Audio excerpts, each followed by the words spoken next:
In 1680, the Pueblo Indians living in the Spanish colony of New Mexico revolted.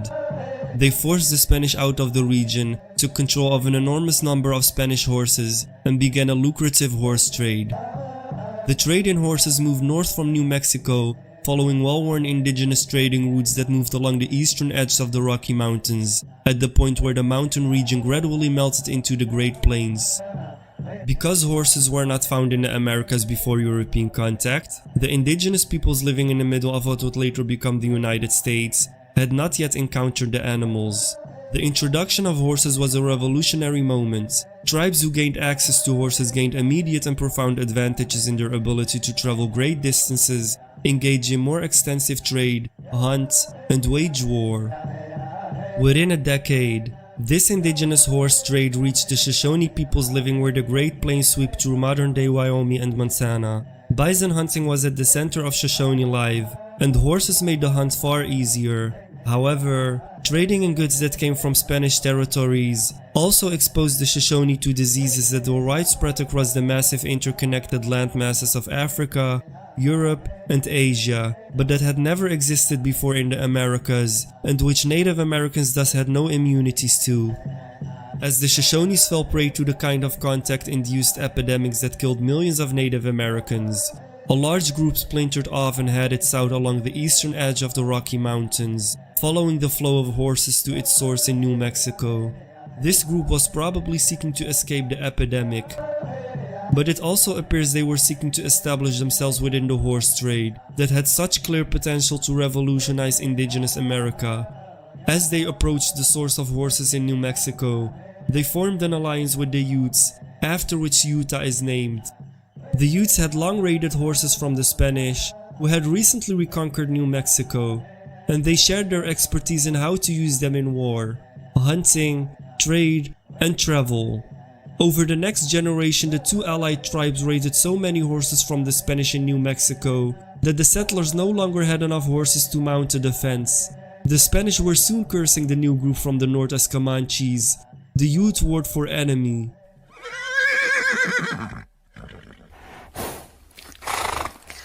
Newly rich in horses and knowledge of the Spanish borderlands, the Comanches headed east onto the Great Plains of the Southwest, where immense horse herds could be sustained on the seemingly infinite grasslands.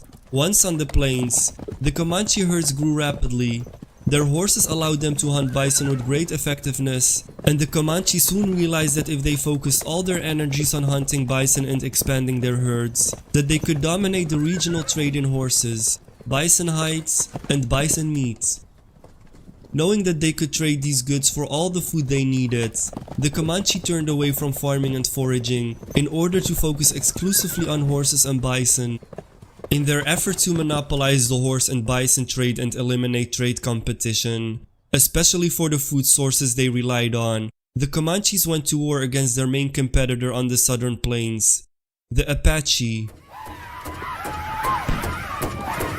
The Apache had thrived on the plains as farmers, but once they were at war, those farms became a military liability, whereas the nomadic Comanche had no farms or villages to attack.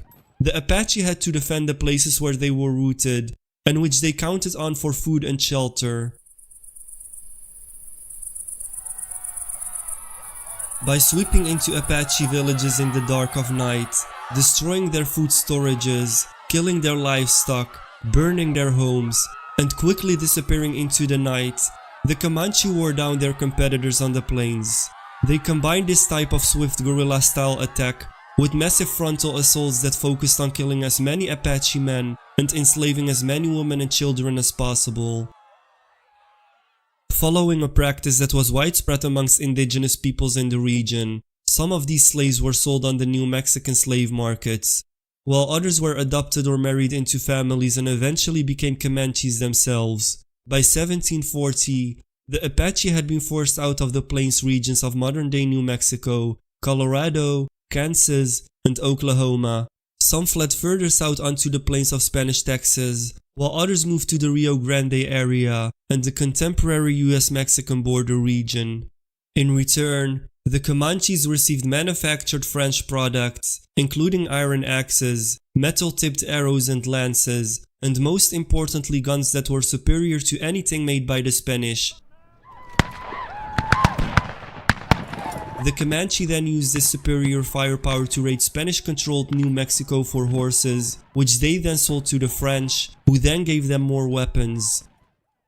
By 1750, this cycle had created busy commercial routes connecting Comancheria and French Louisiana. The Comanche population had grown to 15,000, and it was rapidly increasing. The main driver of their population boom was an abundant food supply, based on the Comanche's ability to trade cherished horses, and bison robes for plentiful and diverse foods. Their horse herds were probably upwards of 30,000, and that was rapidly expanding as well. By this time, Comanches had broken up into dozens of bands consisting of large extended families, so that their horses would have enough space to graze and find water. This rapid population growth, combined with the desire to acquire new markets, created pressures to expand into new territories. The Comanche bands to the south pushed into the vast plains of Spanish Texas, where 1 million wild horses roamed, and just as importantly, were isolated and vulnerable Spanish missions, and presidios held abundant supplies of tamed horses ready for the taking. Because training wild horses was a high-skill task requiring weeks of labor, in their efforts to monopolize the region's horse trade, Comanches sought out vulnerable and abundant supplies of domesticated horses that could immediately be traded. Over the following century, this would lead Comanches to constantly push into new raiding domains. When the Comanche arrived on the southern plains of Spanish Texas, they encountered their old Apache competitors who they had forced south. Once again, they set themselves to forcing the Apache out of the region. This time, however, the Apaches were allied with the Spanish. The Comanche responded by forming an alliance of their own with the smaller indigenous groups of the region, who felt marginalized by the Apache-Spanish alliance. The Comanche-led alliance, which the Spanish referred to as the Norteños, attacked Spanish missions and presidios with indigenous armies that were up to 2,000 warriors strong and armed with French guns. Reinforcement armies sent from Mexico City were defeated by well-armed Comanche warriors, who were by this time some of the best horseback riders on the continent. They were faster than the Spanish, could fight better on horseback than the Spanish, and used guerrilla warfare tactics that the Spanish were unable to adjust to. The Comanche forced the Spanish to realize that they were not the strongest power in Texas. In an attempt to appease the Comanche, the Spanish severed their alliance with the Apache, who fled to the region of the current US-Mexico border. Now completely forced out of the plains and alienated from the Spanish, the Apache initiated decades of systematic raids on the Spanish settlements of what is today northern Mexico.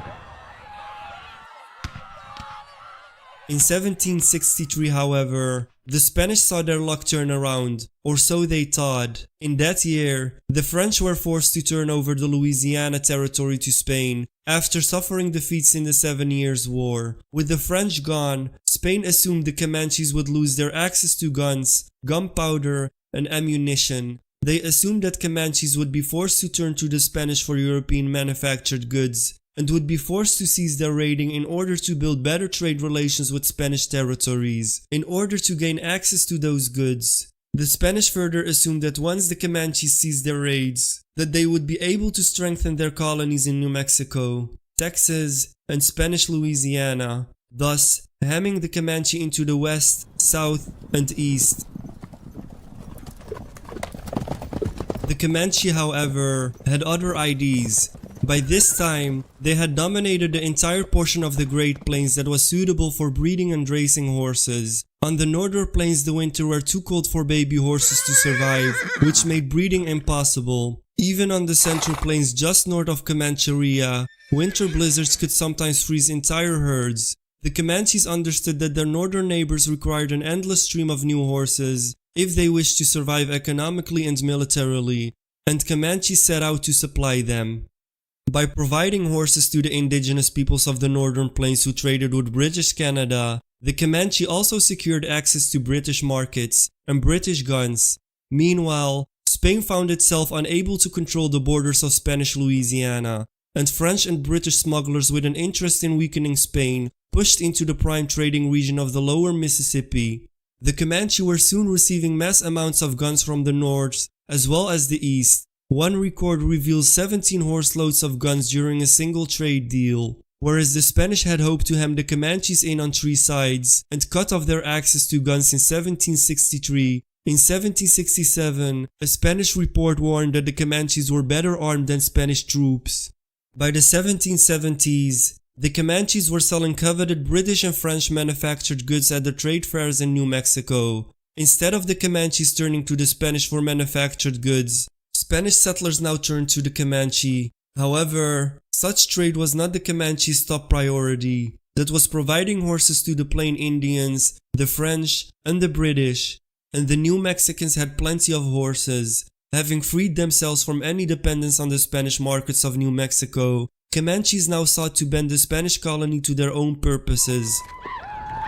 Over the course of the 1770s, Comanches launched over 100 raids into New Mexico, stealing thousands of horses and trading them to the French, British, and the indigenous peoples of the Great Plains.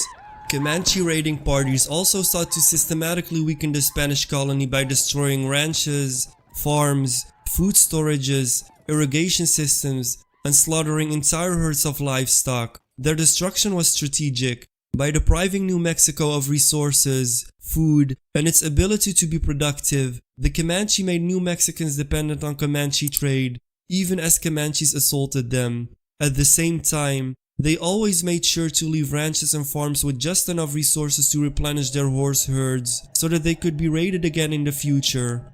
Comanches also murdered hundreds of fighting-age New Mexican men during their raids, and enslaved New Mexican women and children, some of whom were sold throughout the Comanche's extensive trade network, and some of whom were used as a source of labor within Comancheria, to tend the ever-expanding herds of horses and to tend the endless bison heights. Entire communities fled in fear, and New Mexican settlements vanished from the map.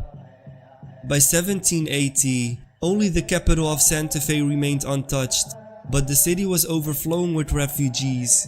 The governor's palace had strings of dried Indian ears hanging above its portal, to signify Spanish dominance over the region's indigenous people.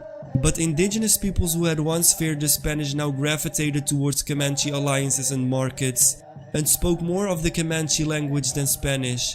Spanish officials had planned for the colony of New Mexico to ship surplus goods south into Mexico. Instead, those goods headed east into Comancheria. New Mexico now had become a Spanish colony in name only.